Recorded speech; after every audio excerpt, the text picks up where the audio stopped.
Tuli, umenitoa huko lengo lako uzungumze na mimi, lakini nashangaa muda wote upo kimya. Sasa unamaanisha nini? Hebu niambie, unataka kuniambia nini? Bashi,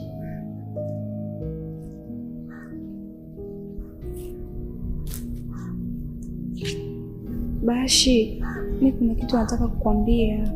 Kitu gani hicho? Bashi, najua unanipenda sana, tena sana, na ndio maana ukukata tamaa kunifuatilia kipindi chote hicho. Na mimi nimegundua nakupenda pia. Sasa kwa nini siku zote ulizokuwa ukinisumbua ilikuwa kama nuksi kwako? Mimi nikipita huku wewe unapita kushoto, hata nikusimamisha tu kusimama. Sasa Tuli, upendo gani ambao wewe unazungumzia? Sisema hivyo Bashi, sikuwa na lengo baya, sikuwa na lengo la kukuumiza pia, ila nilikuwa tu nataka kugundua kwamba je, una mapenzi ya dhati na mimi, na wewe ni mwanaume sahihi kwangu. Hilo tu. Sasa wewe umegundua nini? Na mimi nimegundua nakupenda pia. Sasa Tuli, nitaamini vipi kama kweli mwana unanipenda? Labda kama umekuja na ujio mwingine, mimi nitaamini vipi? Bashi, uwepo wangu hapa unathibitisha kwamba ninakupenda na nakuhitaji pia. Kweli?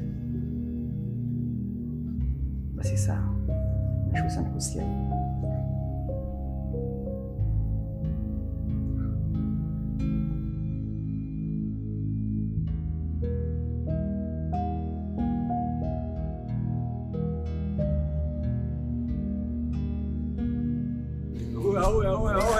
Kanji wewe. Oya.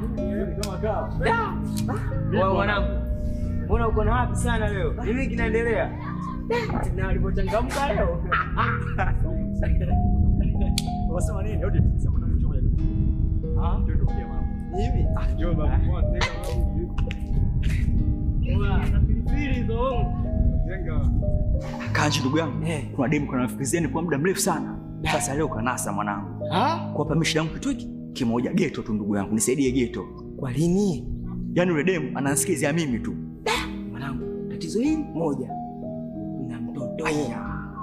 Nina mtoto nimembundika tangu majuzi. Kaka.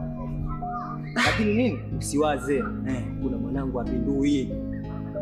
Hata nikimwambia sasa, yani apindui. Basi fresh ndugu yangu, nisaidie. Basi mimi nipate geto tu basi mwingine atakaa sawa.